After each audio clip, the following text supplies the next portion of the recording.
Hola amigos oyentes, bienvenidos al canal Lecturas de Poder, escuchar, oír, ver. Continuación de la lectura del libro Gurdjieff, Anatomía de un mito. Autor James Moore. En esta época de gran austeridad, el esquema gurdjieffiano reservaba un lugar privilegiado para los niños desamparados. Los comprendo su lenguaje, amo ese lenguaje. Solo para escucharlo, solo para ver ese impulso genuino, reparto 5 kilos de caramelos por día, por los que pago 410 francos por kilo. Esto lo dice Gurdjieff en un intercambio grupal a una persona. Su caridad para los adultos estaba marcada por una delicadeza especial. Mientras los alemanes saqueaban sistemáticamente las obras de arte de los Rothschilds y otras eminentes familias judías, mientras la obra El astrónomo de Vermeer era expropiado por Hitler y el Bridge at Arles de Van Gogh por Göring, Gurdjieff también se interesaba por el arte. Sentado cómodamente en un banco tapizado de algún café de la Rue de las Acacias, compraba mamarrachos de artistas hambrientos, discutiendo el valor de cada cuadro mientras barajaba su abultado fajo de francos con la destreza de un banquero. Tenía un ojo especial para lo absolutamente carente de valor. Tengo la peor colección de pinturas de París y quizás de todo el mundo. Esto lo dijo Gurdjieff y lo cuenta Fritz Peters. Y un clavo, colocado a veces en el centro de esas creaciones, entre comillas, era suficiente para exhibirlos en la oscura y peculiar galería del número 6 de la Rue de la Colonel Renard. ¿Fue simplemente la historia o fue el mito que lo mantuvo a Gurdjieff en la Francia ocupada? Después de todo, constantemente lo instaban a abandonar París, tanto Olgivanna como los del grupo de Nueva York. Y se sabía que era posible salir atravesando por la zona no ocupada, por España y Portugal. Estados Unidos y Alemania estaban todavía en términos pacíficos. Solita Solano había movilizado a los grupos de Nueva York y Charles Jackson había comenzado a buscar instalaciones en Nueva Jersey. Pero era en vano. Gurdjieff se negaba totalmente a abandonar a Jeanne de Salzmann y a sus nuevos seguidores franceses. Su actitud se asemejaba a la de Jeanne Epp, quien resistía en la sitiada Londres. Dice: muchas bombas cayeron alrededor de nuestra casa. El último bombardeo, 500 aviones desde las 20:45 hasta las 5 de la madrugada. Casi da en el blanco. Es bueno no sentir temor. Estoy leyendo las religiones del mundo, no las hechas por el hombre, solo las de proveniencia divina, entre las cuales se encuentra la de Gurdjieff. Esto lo dice Margaret Anderson en su libro. Pedro Uspensky, en cambio, después de realizar un profundo y totalmente erróneo análisis político, abandonó a sus alumnos en Line Place el 29 de enero de 1941 y se embarcó hacia Nueva York. Esto, en última instancia, reforzó la determinación de Gurdjieff de descartar la opción norteamericana. En la primavera de 1941, cuando Jean-Paul Sartre logró desenredarse del Stalag 12 y apareció en la Gare de l'Est, el fin de las hostilidades no se vislumbraba ni remotamente. Las perspectivas eran oscuras, pero no amedrentaban a Gurdjieff. Años atrás, durante otra fase de locura de masas, había manifestado que la guerra no lo afectaba. Guerra o no guerra, es siempre lo mismo para nosotros. Sacamos provecho siempre.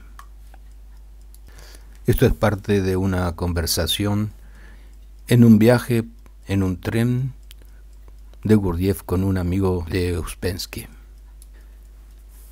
Si bien la destrucción recíproca de la humanidad era la más grande de todas las abominaciones, al menos sacudía la costra de conformidad que separaba al mundo de su sustrato vital, despertando preguntas quemantes, liberando energías vitales y atrayendo discípulos sinceros.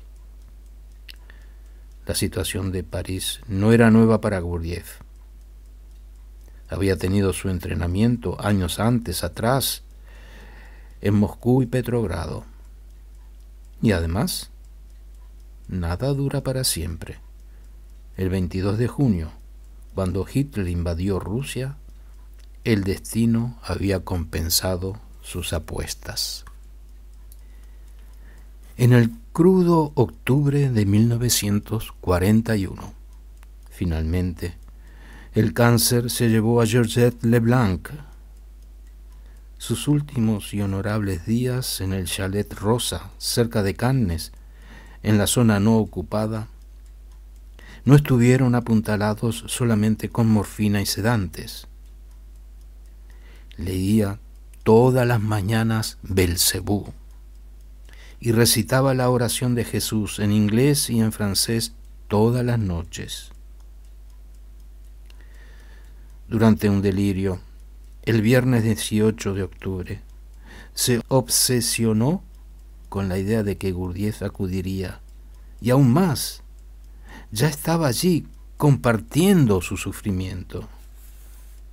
Y decía: Él viene, yo lo sé, Él ya está aquí, Él entró por allá. Pero Gurdjieff no tenía coche, ni gasolina, ni permiso de circulación, y tenía 75 años. Y cuenta Margaret Anderson en su libro: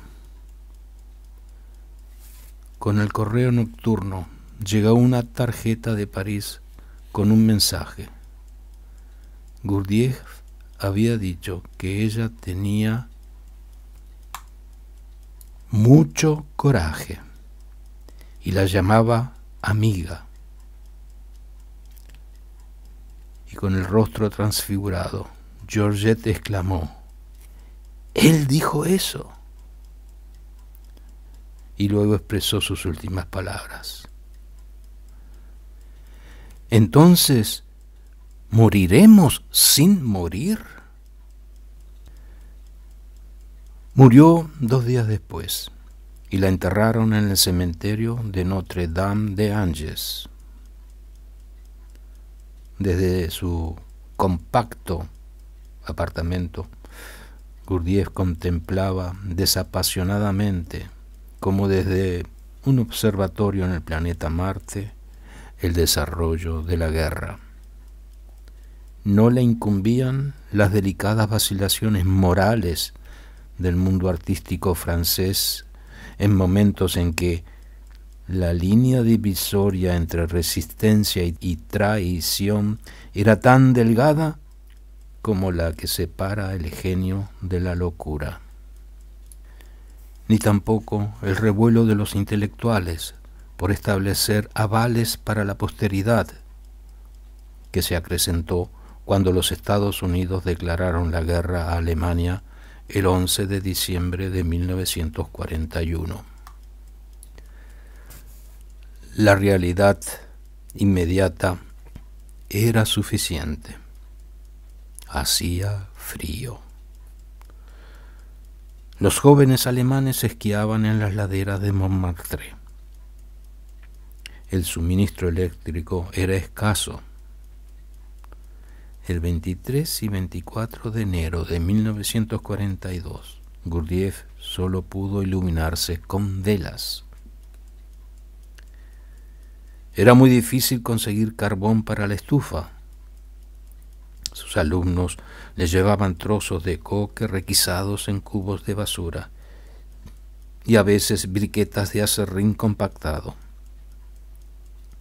Alguna vez llegaba alguien con un tesoro, un trozo de carbón auténtico. Las raciones oficiales de comida se habían reducido a 1.200 calorías diarias, la mitad de lo que los nutricionistas consideran necesarios para mantener la vida.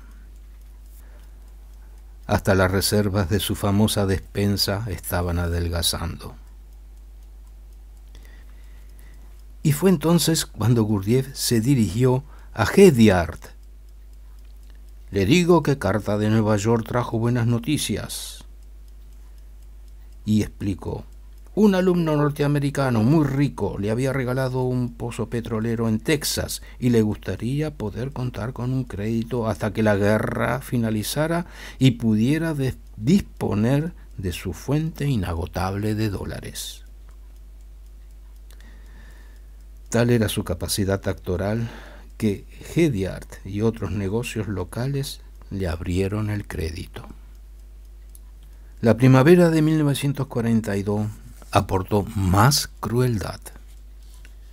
El 29 de mayo, cuando se difundió un edicto alemán que obligaba a los judíos a usar una gran estrella de David amarilla, Gurdjieff instó a sus cercanos a escapar a la zona no ocupada u ocultarse.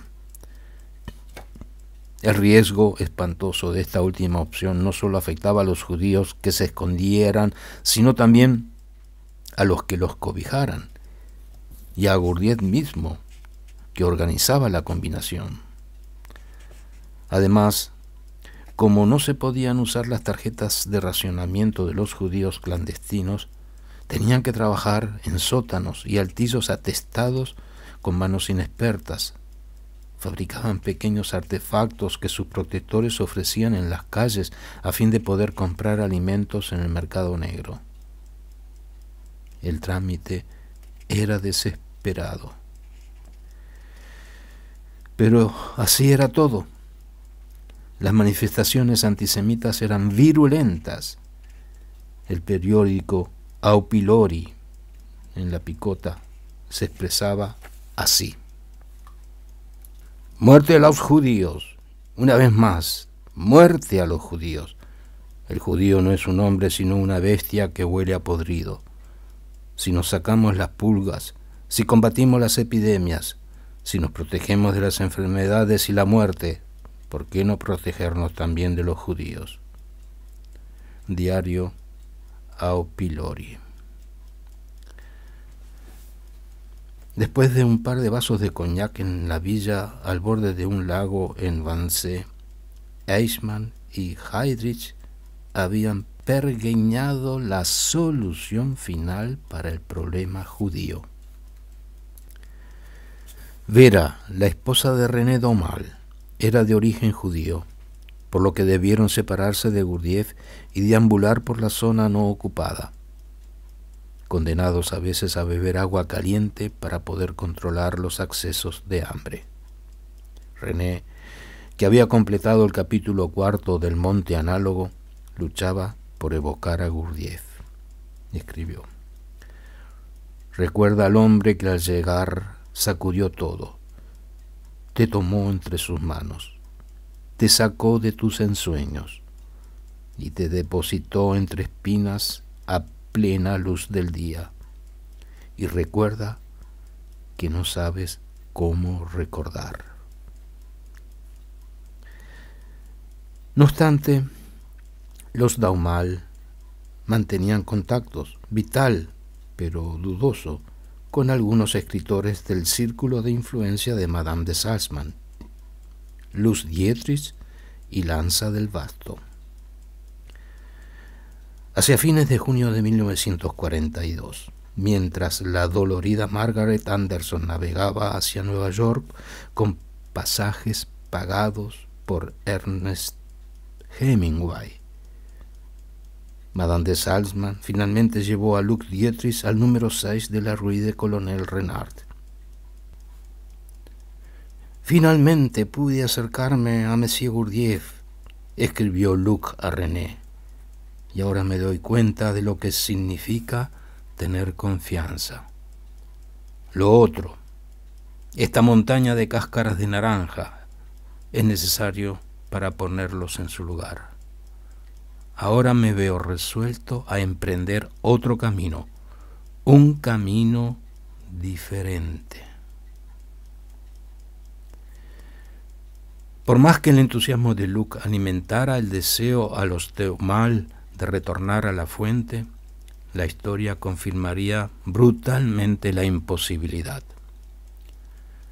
La operación Viento Primaveral, 900 escuadrones de la policía francesa apresando a los judíos de París y enviándolos al campo de concentración de Drancy y a las cámaras de gas de Auschwitz, fueron deportados alrededor de 120.000 judíos franceses, de los que solo regresaron vivos 1.500, que tuvo lugar el 16 y 17 de julio. Fue una tragedia tremenda que reivindicó la aparentemente alarmista preocupación de Gurdjieff del mes de mayo. En noviembre de 1942, cuando los alemanes revocaron el acuerdo con Vichy y penetraron en la zona no ocupada, y en febrero de 1943, cuando impusieron trabajos forzados a los jóvenes franceses, los colaboracionistas filosóficos como André Gide y Jean Cocteau comenzaron a ser mal vistos. Los escritores de la resistencia, en cambio, como Camus, Jean Brulé, André Malraux y Sartre, junto con los que se congregaban alrededor del periódico clandestino Combat, eran en cambio favorecidos por el afecto público. Sin embargo, había una tercera fuerza invisible en movimiento en el mundo ideológico parisiense. Una pequeña minoría que, declinando su participación en los embrollos históricos, se mantenía sensatamente aferrada a su necesidad de transformación personal. Este ignorado grupo entraba en el número 6 de la Rue de Colonel Renard de la mano de Madame de Salzmann. A mediados de 1943, cada vez más alumnos encontraban sitio en el complejo mosaico de la enseñanza de Gurdjieff. En la Salle Pleyel daba clases de movimientos de gran vitalidad, basados en gran medida en el eniagrama. En los lugares en que años atrás ocupaba Julia, Olgivanna, Jeanne y Elisabetta, se acomodaba ahora una nueva y prometedora generación. Pauline, Marthe, Bussig, Solange, Nicole. En el número 6 de la Rue de Colonel Renard, el arrugado conserje, notando el nutrido movimiento de personas, se maravillaba de la capacidad ambiental del apartamento de Monsieur Gurdjieff. Pequeños bancos de madera en la sala cumplían el papel de asientos espartanos durante las 2 horas de la lectura de Belcebú. Los jueves por la noche, el comedor cobijaba apretada y regularmente unas 40 personas.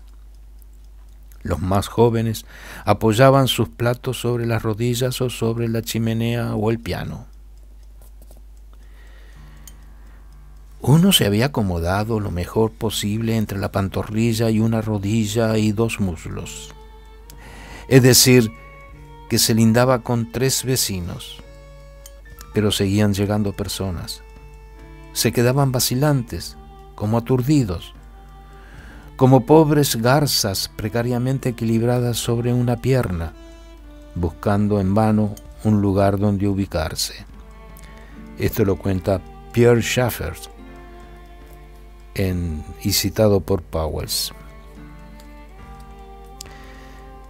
El ceremonial de las comidas había adquirido un estilo sorprendentemente diferente tanto de la elegancia parisiense de la preguerra como del mundo empobrecido que estaba tras la puerta, en el cual el arroz gozaba ahora de un estatus nutritivo especial y solo se conseguía certificado médico de por medio. Aquí, el alimento, comprado, cocinado y repartido en porciones por Gurdjieff, era abundante y memorable. Este plato especial es de Georgia, pollos pequeños, arroz y cebollas. Se debe comer con los dedos. También nos cuenta esto René Subert.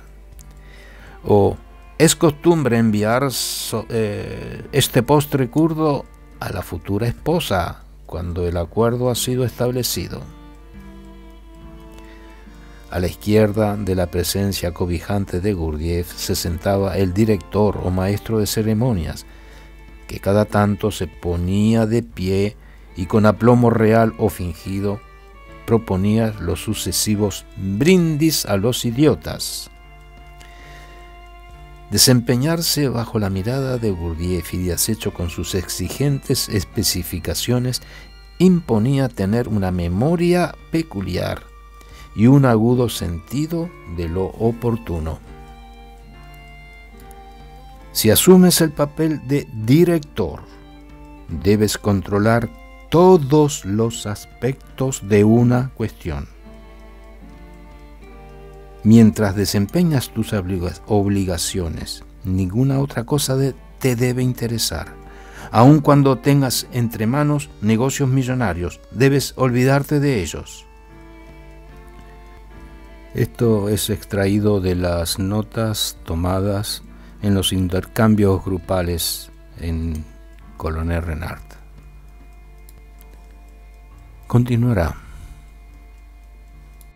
Si les gustó este audio video, envíenme un comentario, pongan un like y reenvíenlo a sus amigos. Muchas gracias por escuchar.